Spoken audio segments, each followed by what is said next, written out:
Hello everyone, welcome and welcome back to the channel.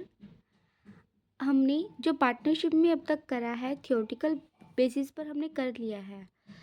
Interest और drawing के ही practical question आ सकते हैं, otherwise नहीं। और जितना हमने करा है ज़्यादातर थियोरी के क्वेश्चंस उसी में से आते हैं।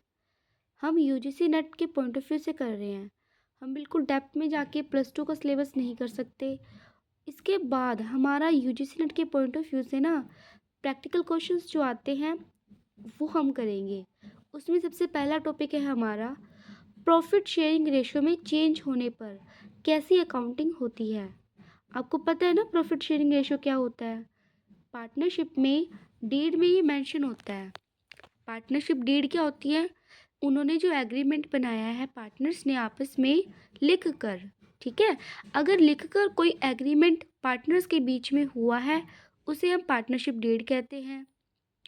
उस डेट में ये साफ साफ लिखा होता है कि पार्टनर्स अपना प्रॉफिट किस रेशो में बांटेंगे। देखो प्रॉफिट शेयरिंग रेशो का मतलब क्या है? प्रॉफिट को शेयर करना है। किस रेशो में मतलब कितना हिस्सा लेंगे वो होती है रेशो। तो ये डिसाइड होता है।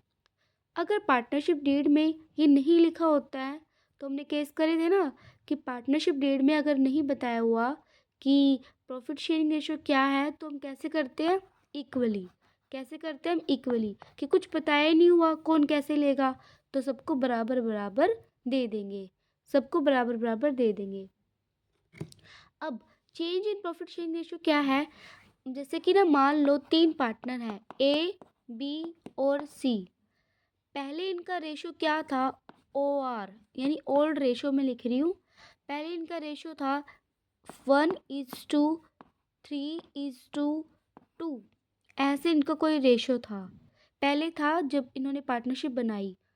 बाद में इनका मन हुआ कि चेंज कर लो। देखो वैसे बहुत सारे केसेस होते हैं, मैं आपको सिंपल बता रही हूँ। इनका एम ही मन कर गया कि चलो ना चेंज करते हैं रेशो। ये कहता है भी मैं तो ना सैलरी भी लेता हूँ, सॉरी सैलरी भी लेता हूँ तो मेरी थोड़ा कम कर दो। हालांकि ऐसे कोई कहेगा नहीं। और ए कहता है मैं तो सारा टाइम ज़्यादा काम करता हूँ और तुम जब नहीं होते तुम्हारा काम भी मैं ही करता हूँ। होता है ना ऐसा कि कई बार इनकी जगह एक पार्टनर भी कर सकता है। तो ये कहता है मैं ज़्यादा काम करता हूँ, मुझे ज़्यादा शेयर मिलना चाहिए, या फिर बराबर बराबर बांटो, ये ऐसे कहते हैं। किसी भी रीज़न से उनके प्रॉफिट शेयरिंग रेशो में चेंज आ सकता है। मान लो उन्होंने नया रेशो बनाया। न्यू रेशो क्या बनाया उन्होंने? उन्होंने कहा चलो ऐसा करते हैं कि हम बराबर बराबर बांट लेते हैं, 1:1:1। ठीक है ए, अब तू भी खुश है। ऐसे कि पुराना रेशो ये था, नया रेशो ये हुआ। अब ये बताएं कि जब नया रेशो आया तो जो इनको मिलने वाला प्रॉफिट है किसी का कम हुआ होगा, किसी का ज़्यादा हुआ होगा। होगा ना? उसी को सेक्रीफाइस और गेन कहते हैं। देखो मिलेगा, अगर किसी पार्टनर को मिलेगा ना, मतलब पहले कम मिलता था अब ज़्यादा मिलता है, उसे बोलते हैं गेनिंग पार्टनर। गेन हो रहा है ना, गेन का मतलब होता है मिलना, प्रॉफिट मिलना। अगर किसी पार्टनर को पहले कम मिल रहा था अब ज़्यादा मिल रहा है ना, उसे बोलेंगे गेनिंग पार्टनर। अगर किसी पार्टनर को पहले ज़्यादा मिल रहा था अब कम मिल रहा है, यानी उसने कुछ अपना शेयर छोड़ दिया, सेक्रीफाइस कर दिया। सेक्रीफाइस समझते हैं ना? बलिदान कर दिया अपने शेयर का, अपने हिस्से का, उसे बोलते हैं सेक्रीफाइसिंग पार्टनर। अगर किसी को ज़्यादा मिलेगा गेनिंग, किसी को पहले ज़्यादा था अब कम मिल रहा है तो सेक्रीफाइसिंग। क्यों हुआ ये? क्योंकि रेशो में चेंज हुआ। और एक और बात, जब भी रेशो में चेंज होएगा प्रॉफिट शेयरिंग रेशो में, मैं यहाँ पे चेंज का निशान ये लिख रही हूँ, ये सिर्फ मैं साइन लैंग्वेज बना रही हूँ, कहीं पर भी ऐसा कुछ लिखा नहीं होता है, आपको समझाने के लिए है कि अगर प्रॉफिट शेयरिंग रेशो में चेंज हुआ उसकी वजह से ना, जो पार्टनरशिप में एक डीड के अकॉर्डिंग उन्होंने पार्टनरशिप बनाई है, एग्रीमेंट बनाया है, अब वो एग्रीमेंट तो चेंज हो गया ना। मान लो उन्होंने एग्रीमेंट में कहा था 1:3:2 इस रेशो में हम बांटेंगे, लेकिन अब ये हो गया तो जो उन्होंने लिखा था उससे अलग हो गया ना।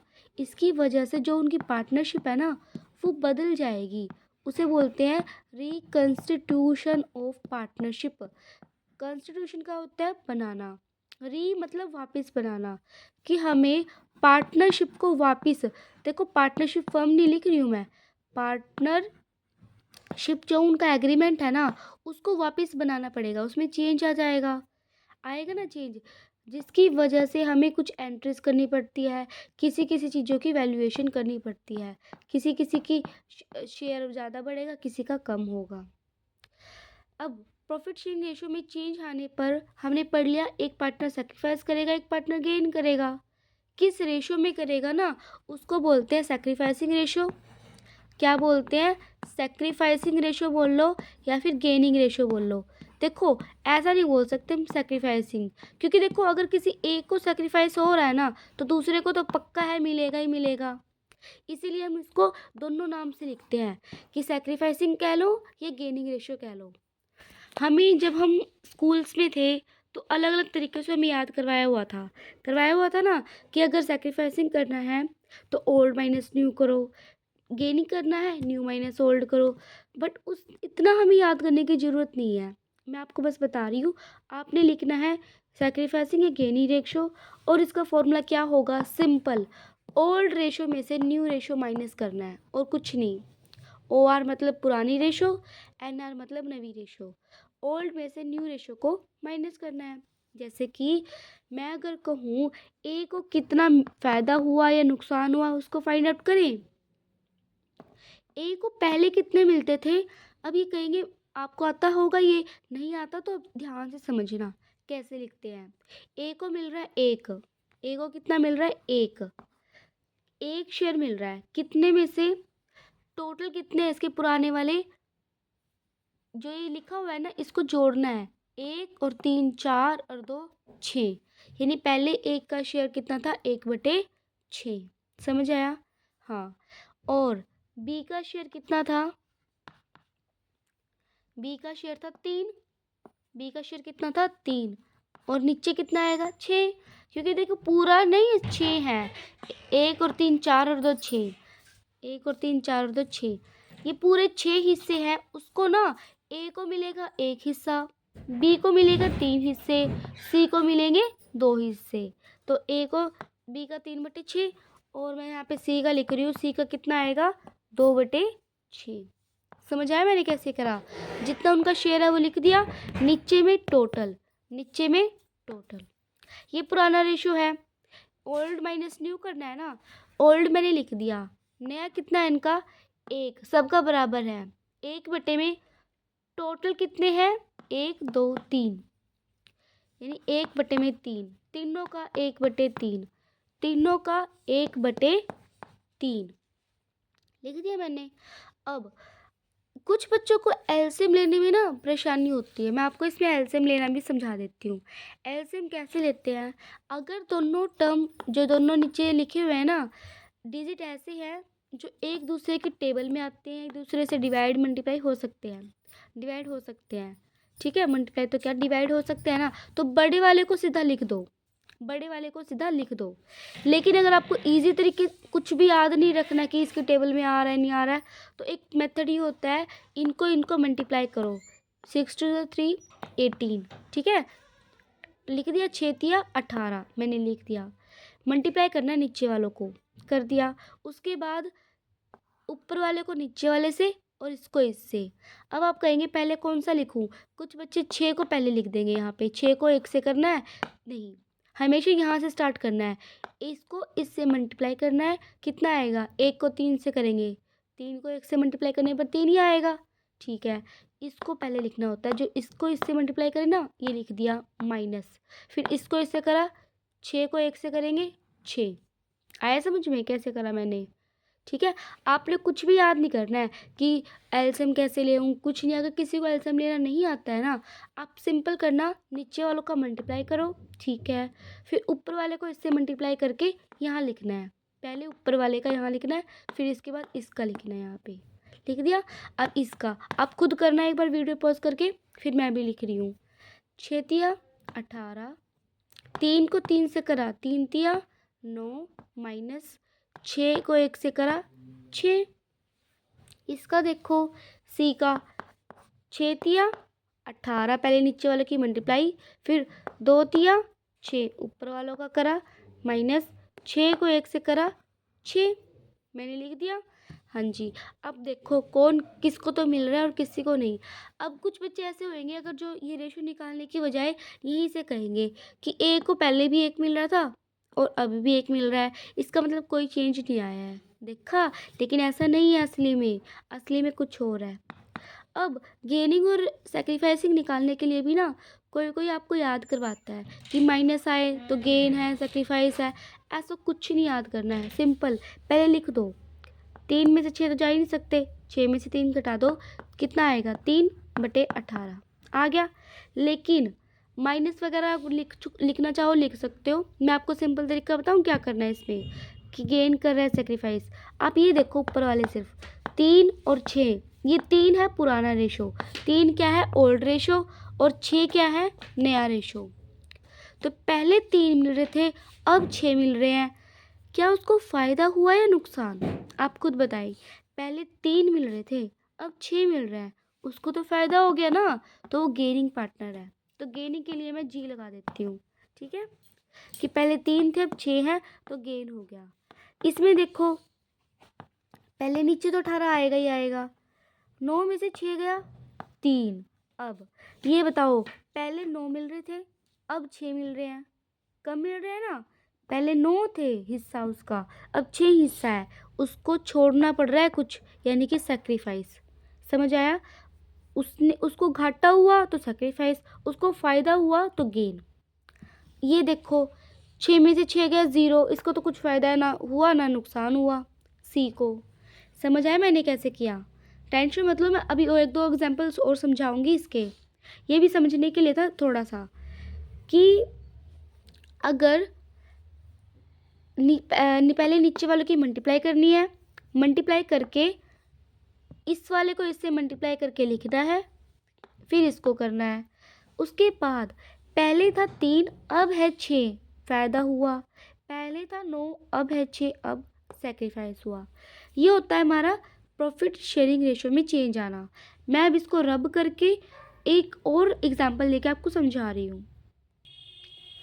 मान लो मैंने लिखा ए और बी और सी 3 पार्टनर हैं। पहले ये 2:3:5 रेशो में बांटते थे, ये इनका ओल्ड रेशो है, ठीक है। न्यू रेशो क्या है इनका? न्यू रेशो इन्होंने सोचा, ए सोच रहा है मैं ज़्यादा शेयर ले लूँ, तो ए ने 5 ले लिया, बी को मिल रहा है 2 और सी को मिल रहा है 3। नया रेशो इन्होंने ये बना लिया। ये मैं सिर्फ एग्जांपल ले रही हूँ, कुछ भी हो सकता है क्वेश्चन में। पहले पुराना रेशो इतना था, नया रेशो इतना है। आपको बताना है सैक्रिफाइसिंग और गेनिंग रेशो। क्या बताना है? सैक्रिफाइसिंग और गेनिंग रेशो बताना है, रेशो बताना है। अब बताऊंगी रेशो कैसे निकलता है। अब पहले ए का निकालो, ए को फ़ायदा हुआ नुकसान हुआ, बी का निकालो और सी का निकालो, सबका अलग अलग निकाल लो। कैसे निकलता है? ओल्ड माइनस न्यू, बस ओ ऑन याद रखना आपको। क्या याद रखना? On, old minus new. A का पुराना कितना है 2 बटे में टोटल कितने हैं 2 और 3 5 और 5 10, ठीक है। ए का 2 शेयर है, टोटल 10 है। बी का 3 शेयर है, टोटल 10 है। सी का 5 शेयर है और टोटल 10 है। सी का 5वां शेयर है और टोटल 10 है। ओल्ड रेशो समझ में आ गया? आया? नया रेशो, ए को मिल रही है 5। देखो जो पहले लिखा हुआ है ये ए है, बी है, सी है। ये ए है, ये बी है, ये सी है। ए को मिल रही है 5 माइनस 5, टोटल कितने हैं 5 और 2 7 और 3 10, तो 5/10। बी को कितने मिल रहे हैं 2/10, ठीक है। बी को मिल रहे हैं 2/10। सी को कितने मिल रहे हैं 3/10, 10 क्योंकि टोटल है। ऊपर इनका शेयर निकला है और नीचे इनके टोटल। अब आपको मैंने एक बार समझा दिया कि एक छोटी स्टेटमेंट, एक छोटा था 3 और फिर 6 था इससे पहले वाले एग्जाम्पल में। इसमें नीचे दोनों सेम है, 10 है, तो आपको कुछ भी नहीं करना है, 10 लिखना है, सिर्फ 10 ही लिखना है, दोनों सेम है ना। 2 माइनस 5 ऊपर एज इट इज़ लिख लेना है, ऊपर वाली स्टेटमेंट एज इट इज़, 10 का 10 और ऊपर 2 माइनस 5, ठीक है। नीचे कैसे 10 ऊपर 3 माइनस 2, ये 10 और ये 5 माइनस 3। समझ आया? एक बार वीडियो को वापस देख लो या फिर समझ रुक के एक बार पॉज लेके समझ लेना, ठीक है। ए का पुराना शेयर लिख दिया, नए शेयर लिख दिए। कैसे लिखे? दिए हुए थे हमें। उसके बाद एलसीएम लिया 10, 2 माइनस 5, 3 माइनस 2, 5 माइनस 3। ठीक है, अब कुछ भी नहीं करना, अब तो माइनस रह गया है। 5 में से 2 जाएंगे कितना आएगा? 3 बटे में 10। 3 में से 2 जाएगा कितना आएगा? 1 बटे 10। 5 में से 3 जाएंगे कितना जाएगा? 2, 2 बटे 10। अब कौन सेक्रीफाइस कर रहा है, कौन गेन कर रहा है, आप खुद बताएं। पहले 2 मिलते थे, अब 5 मिल रहे हैं, बढ़ गया ना इसका, तो गेनिंग रेशो है। ठीक है, पहले 3 मिलते थे, अब 2 मिल रहे हैं, कम हो गया भाई इसका, तो सेक्रीफाइस है। पहले 5 मिलते थे, अब 3 मिल रहे हैं, इसका भी कम हो गया है। पहले 5 थे, अब 3 है, तो कम हो गया है। समझ आया? ऐसे करना है। इस तरह से आप देख सकते हैं कि 2 पार्टनर को तो छोड़ना पड़ रहा है, अपना शेयर कम मिल रहा है, एक पार्टनर को फ़ायदा मिल रहा है। और इसको वेरीफाई भी आप कर सकते हैं। आप देखना, जो ऊपर ये 2 है और एक 3, ये 2 और एक 3, तीनों सेक्रीफाइस कर रहे हैं और इसको 3 मिल रहे हैं। ऐसे ही कुछ है ना, 10-10 तो सेम है ही। अगर सेम नहीं आता ना तो आपको सेम करना पड़ता है। मान लो यहाँ पे ना 20 होता, क्या होता? 20, तो आपको इसको भी 20 करना पड़ता। अब नीचे 20 कर दिया, नीचे 2 से मल्टीप्लाई करा ना, ऊपर भी 2 से करना पड़ता, इधर भी 2 से करना पड़ता, और इधर 2 का 4 आ जाता था। समझ में आया मैंने कैसे करा? कि अगर यहाँ पे 20 होता ना, इन सबको भी 20 में करना पड़ता, ताकि निकाल सके कि कौन गेन कर रहा है, कौन सेक्रीफाइस। और 20 मैंने कैसे बनाया? अगर नीचे 2 से मल्टीप्लाई करी, 10 को 20 बनाने के लिए ऊपर भी 2 से करनी पड़ेगी, ऊपर भी 2 से करनी पड़ेगी इसमें। समझ आया? मैं इसको रब कर रही हूँ, पहले जैसा था वैसे लिख रही हूँ। हमारा आंसर देखो ये आया था एग्जैक्टली, है ना। अब इसमें देखो, 2 पार्टनर सेक्रीफाइस कर रहे हैं, 1 और 2 3, और एक गेन कर रहा है 3। ठीक है, सेक्रीफाइसिंग रेशियो कैसे निकलेगा? पहले लिख दो ए बी सी, ऐसे ही निकलता है। ए का कितना है? 3, बी का कितना है? 1, सी का कितना है? 2, सी का कितना है? 2। तो ये इनका सेक्रीफाइसिंग रेशियो है। समझ आया? शेयर बोले, शेयर ऐसे निकालना है, रेशियो बोले तो शेयर निकाल के इस फॉर्म में लिखना है। समझ आया? है ना इजी। ओल्ड माइनस न्यू करना है। पहले कम था, अब ज़्यादा मिलता है तो गेन होता है। पहले ज़्यादा था, अब कम मिल रहा है तो सेक्रीफाइसिंग रेशियो है, सेक्रीफाइसिंग शेयर आ जाएगा। इस तरीके से प्रॉफिट शेयरिंग रेशियो में हम चेंज देख सकते हैं। और ऐसे ही आपको और भी एग्जाम्पल देखने को मिलेंगे। हमने जो बेसिक है वो कवर कर लिया है कि प्रॉफिट शेयरिंग रेशियो में चेंज आता कैसे है और चेंज आने की वजह से क्या इफेक्ट पड़ता है। कुछ पार्टनर्स सेक्रीफाइस करते हैं और कुछ पार्टनर गेन करते हैं। अब वो कैसे गेन करते हैं, कैसे सेक्रीफाइस करते हैं, ये मैं आपको नेक्स्ट वीडियो में समझाऊंगी। इसके अलग अलग केस है कि कोई पार्टनर नया आ रहा है, कोई पार्टनर जा रहा है, किसी की डेथ होगी या फिर किसी ने रिटायरमेंट ले ली, अलग अलग केस बनेंगे, उसको मैं नेक्स्ट वीडियो में समझाऊंगी। यहाँ तक अगर किसी को डाउट है ना कोई, आप पूछ सकते हैं कि मेरे को ये वाला रेशियो समझ में नहीं आया, कैसे किया, कुछ भी हो डाउट पूछ सकते हैं। बाकी जो छोटे मोटे होंगे वो मैं नेक्स्ट वीडियो में एग्जाम्पल से भी समझाऊंगी। ठीक है, मिलते हैं नेक्स्ट वीडियो में।